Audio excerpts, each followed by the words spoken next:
क्या होगा देश दुनिया पे असर, आप पर असर, चंद्र ग्रहण का ओवरऑल प्रभाव, ये सब बताएंगे और डिटेल में जानने की कोशिश करेंगे कि क्या आप पर भी असर है, भारत पर क्या असर है, राजनीतिक परिप्रेक्ष्य में तो देखें तो क्या असर आ रहा है।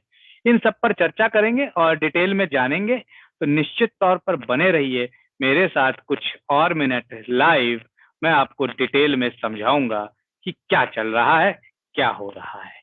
तो भाई सबसे पहले बात देखिए, ये चंद्र ग्रहण जो है आज 26 मई 2:17 से करीब 7:19 तक रहेगा। 5 घंटे 2 मिनट का ये ग्रहण है। अनुराधा नक्षत्र वृश्चिक राशि का ये ग्रहण है। अनुराधा नक्षत्र शनि का नक्षत्र, वृश्चिक राशि में चंद्रमा नीच के केतु उच्च के, नीच भंग बना है, बट ग्रहण तो ग्रहण है। हालांकि ये भारत में नहीं दिखेगा तो कोई बहुत समस्या परेशानी नहीं आएगी, लेकिन आपका चंद्रमा जो सौरमंडल में स्थित है वो तो प्रभावित हो ही रहा है। तो चाहे अफ्रीका हो, चाहे ऑस्ट्रेलिया हो, चाहे इंडिया हो, चाहे दिखे चाहे ना दिखे, थोड़ा सा हिंड्रेंस तो आएगा। उसी के लिए मैं आपको आया हूं आज आपके पास और आपको बताने की कोशिश करूंगा कि भाई दिक्कत कहाँ है और उस दिक्कत से निजात कैसे पाई जाए। तो ये कोशिश इस चैनल के थ्रू, एस्ट्रो तक के थ्रू रहेगी। देखिए, ये एक उपछाया चंद्र ग्रहण है। जो उपछाया चंद्र ग्रहण होता है वो कभी भी बहुत ज्यादा नुकसानदायक नहीं होता है। उपछाया चंद्र ग्रहण वो होता है जब सूर्य और चंद्रमा और पृथ्वी एक सीध में नहीं होते हैं और पृथ्वी की छाया चंद्रमा के ऊपर पड़ती है, वो कुछ धुंधला हो जाता है। इस वजह से खास तौर से ये उपछाया चंद्र ग्रहण का निर्माण होता है। तो आपने समझ लिया कि भाई कैसे निर्माण होता है। भारत पर क्या प्रभाव है? भारत पर मुझे इसका कोई प्रभाव नहीं नजर आता है। भारतवासियों के लिए, भारतवर्ष के लिए ये एक शुभ ग्रहण है। क्यों? देखिए, भारत की दो कुंडलियां हैं, एक तो वृषभ लग्न की कर्क राशि की, एक मकर राशि की। मतलब आजादी के पहले की जो कुंडली है वो मकर राशि की है, आजादी के बाद की जो कुंडली है वो कर्क राशि की है। तो एक पे 11वें घर में, आजादी के पहले मैं उस कुंडली को ज्यादा इंपॉर्टेंट मानता हूं। तो निश्चित तौर पर 11वें घर पे लगा हुआ ग्रहण बहुत फायदा देता है, जीवन में तरक्की देता है, ऊपर ले जाता है। लेकिन कोरोना काल, ऊपर से यार अब ये ग्रहण, तो कुछ समस्याएं तो मेरे दोस्तों पैदा हो रही हैं। वो समस्याएं ये है कि भाई जल तत्व तो प्रभावित हो रहा है क्योंकि चंद्रमा ग्रहण में है। उसी के साथ साथ जल तत्व से ज्यादा इंपॉर्टेंट बात यहाँ ये है कि जलीय राशि वृश्चिक में ये हो रहा है सारा खेल। तो इसलिए तूफान आया। इस तूफान से कुछ नुकसान भी दिख रहा है।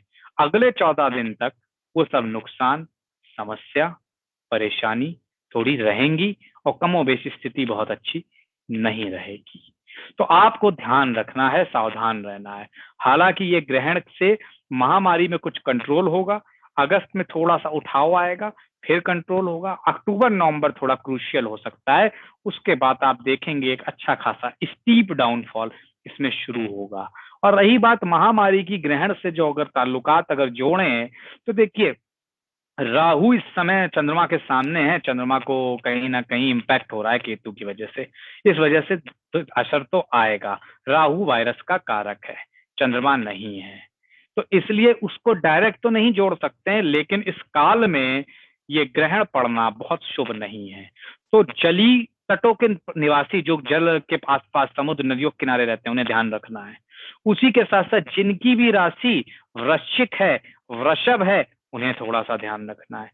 उसी के साथ साथ खास तौर से जिनकी वृश्चिक राशि अनुराधा नक्षत्र चरण 2 है, उन्हें बहुत ख्याल रखना है। तो अब जल्दी से उपाय बताते हैं। इस बीच बहुत लोगों के प्रश्न आ रहे हैं, प्रिया जी का है, गौतम कश्यप जी का है, शिवानी तयाल जी का है, और अनुपम जी हमारे जुड़ गए हैं, शिवम मिश्रा जी जुड़ गए हैं, कल्पना जी जुड़ गई हैं। आप सबका बहुत बहुत स्वागत है इस पुस्तक में। आज करीब 1.5 सवा साल बाद मैं लाइव आ पाया हूँ, उसके लिए बहुत बहुत आप सबका आभार। कोशिश करेंगे कि आपको जल्दी से कुछ उपाय बताएं, इसके बाद हम तेज चैनल, जो आज तक का ही चैनल है, उस पे लाइव हो जाएंगे, तो आप हमें वहां पे भी सुन सकते हैं। खास तौर से उपाय की बात करूं तो देखिए, कोई भी राशि हो आपकी, दो उपाय बड़े महत्वपूर्ण हो जाते हैं हर ग्रहण में। सूर्य ग्रहण में भगवान नारायण के उपाय, चंद्र ग्रहण में भगवान शिव के उपाय। दूसरा उपाय जिस राशि में पड़ रहा है उसके स्वामी का। तो चंद्रमा का उपाय रुद्राष्टक का पाठ करिए, शिव चालीसक का पाठ करिए। कुछ नहीं आता, कुछ नहीं कर सकते, घर में अगर कोई व्यक्ति बीमार है, लेटा है, बच्चा है, उससे कहिए कुछ नहीं, नमः शिवाय, नमः शिवाय, इसका पाठ करें। जितना ये पाठ करेंगे उतना लाभ मिलेगा। ये नमः शिवाय का पाठ अपने लिए, ओम नमः शिवाय का पाठ समाज के लिए, देश के लिए, दुनिया के कल्याण के लिए आप कर सकते हैं। दूसरा महा उपाय, हनुमान बाहुक का पाठ करिए, क्योंकि ये वृश्चिक राशि में है। वृश्चिक राशि में होने के लिए खास तौर से, वृश्चिक राशि में जब भी ये होता है, हनुमान जी, मंगल ग्रह प्रभावित होते हैं, तो हनुमान जी की पूजा करना बहुत जरूरी हो जाता है, बहुत इंपॉर्टेंट हो जाता है। हनुमान बाहुक का पाठ कर सकते हैं। अब बहुत बूढ़े बुजुर्ग हैं, बच्चे हैं, इतना बड़ा पाठ नहीं कर सकते हैं, तो क्या करें? ओम हम हनुमते नमः, इसका पाठ कर लीजिए। तो मैंने आपको सिर्फ 2 मंत्र दिए आज उपाय के लिए। ये 2 से 7 बजे के बीच आपको करने हैं। एक नमः शिवाय, एक ओम हम हनुमते नमः। इन 2 मंत्रों का बस पाठ करना है, ज्यादा से ज्यादा। इसमें भी बेस्ट टाइम बता देता हूं, 4 से 5:30 के बीच बेस्ट टाइम होगा, और इस दौरान निश्चित तौर पर की गई पूजा बहुत सफल होगी। ग्रहण में कहा जाता है, ग्रह आपकी समस्या ग्रहण कर रहे होते हैं, तो अपनी समस्याएं अपने ग्रहों को दीजिए, और उनसे मुक्ति पाने के लिए नमः शिवाय, ओम हम हनुमते नमः का पाठ करिए। अगली बात, कई मेरी माताएं बहनें जो गर्भवती हैं बड़ी परेशान हैं, क्योंकि समाज में तरह तरह के ज्योतिषी होते हैं। कुछ इनको आपदा को अवसर बना लेते हैं, और इन ग्रहणों में सोचते हैं ग्रहण डरा दें और पूजा पाठ करवा लें। ऐसा नहीं है। ये उपछाया चंद्र ग्रहण है, जिसका प्रभाव डायरेक्ट नहीं होता है। शास्त्रों के अनुसार सूतक के कोई नियम लागू नहीं होते हैं, और इसीलिए किसी को भी डरने घबराने की जरूरत नहीं है। ना कोई पेट पे लेप लगाना है, ना ही कोई समस्या परेशानी रहेगी, ना बाहर जाने से डरना है। हालांकि बाहर वैसे भी ना जाइए, कोरोना चल रहा है अगर आप गर्भवती हैं, लेकिन निश्चित तौर पर अपने पलंग पर, अपने सोफे पर, अपनी कुर्सी पर, जहां बैठे हों, वहां इन 2 मंत्रों का पाठ करिए। वो जो ऊर्जा और वो तरंग है, आपसे होके आपने आपके बच्चे के अंदर भी जाएंगी, और वो आने वाला बच्चा बड़ा ही प्रभावी बच्चा होगा, और जीवन में काफी आगे जाएगा। तो निश्चित तौर पर इस ग्रहण का सकारात्मक तरह से आपको कहीं ना कहीं उपयोग करना है। इस समय का सकारात्मक तरह से उपयोग करना है जीवन में तरक्की के लिए। निश्चित तौर पर इससे आपको सफलता मिलेगी, आप आगे बढ़ेंगे। अब एक और बड़ा प्रश्न, क्या पूजा पाठ कर सकते हैं? हाँ जी, बिल्कुल कर सकते हैं। मंदिर में दिया जला सकते हैं, बिल्कुल जला सकते हैं। और खास तौर से 5 बजे के दौरान शिव जी के आगे एक घी का दीपक जला के शिव चालीसा का पाठ कर लीजिएगा अपने मंदिर में, बहुत शुभ रहेगा।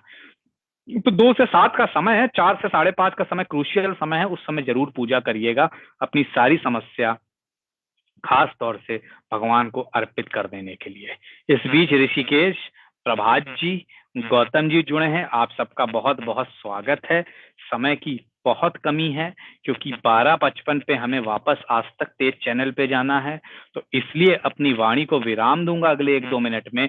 आपकी मैं समझ रहा हूँ, आप पिछले 1.25 साल से मेरा इंतजार कर रहे थे कि मैं आपकी कुंडली देखूं, और मैं चाहता हूं कि मेरी दिली इच्छा है मैं आपकी कुंडली देखूं, और वादा रहा कि सैटरडे संडे में एक लाइव शो करेंगे। आप सब जो ये प्रश्न डाल रहे हैं, आपकी कुंडली देखेंगे। और वैसे भी ज्योतिषी का काम है स्व कल्याण नहीं, जन कल्याण। हमें ज्योतिष से पैसा कमाने के लिए ज्योतिष नहीं कहता है। आप अपनी छोटी मोटी राशि ले सकते हैं, लेकिन ज्यादा से ज्यादा हमें फ्री सेवा करनी चाहिए। एस्ट्रो तक में मैं आऊंगा लाइव और फ्री सेवा करूंगा, और निश्चित तौर पर आप सबको बताऊंगा कि क्या आपकी कुंडली में छुपा हुआ है। बस अब लाइव का प्रकरण शुरू करेंगे, लाइव वापस शुरू करेंगे। अब 1.25 साल से रुका हुआ था, इस सैटरडे संडे में जरूर एस्ट्रोटेक की टीम को मैं बोलूंगा मेरा एक लाइव शेड्यूल किया जाए। मैं कुछ कहीं ना कहीं अव्यस्तता के चक्कर में लाइव नहीं ले पा रहा था और स्टूडियो में आना नहीं हो पा रहा था, ये समस्याएं थी। लेकिन अब लाइव कहीं ना कहीं थ्रू हो रहा है, बेहतर चल रहा है, इससे ये हमें समझ में आ गया, तो हम लाइव जरूर करेंगे। तो आप सब शंकर जी, हनुमान जी की पूजा करिए, लाभ लीजिए। आज के लिए मुझे दीजिए इजाजत, थोड़ी देर बाद हो सकेगा तो फिर आएंगे, अदरवाइज तेज चैनल पे आप हमें देख सकते हैं। मुझसे डायरेक्ट जुड़ना है एस्ट्रोलॉजर प्रतीक भट्ट, फेसबुक पे, ट्विटर पे टाइप करके मुझसे डायरेक्ट जुड़ सकते हैं। आज के लिए बहुत बहुत धन्यवाद, नमस्कार।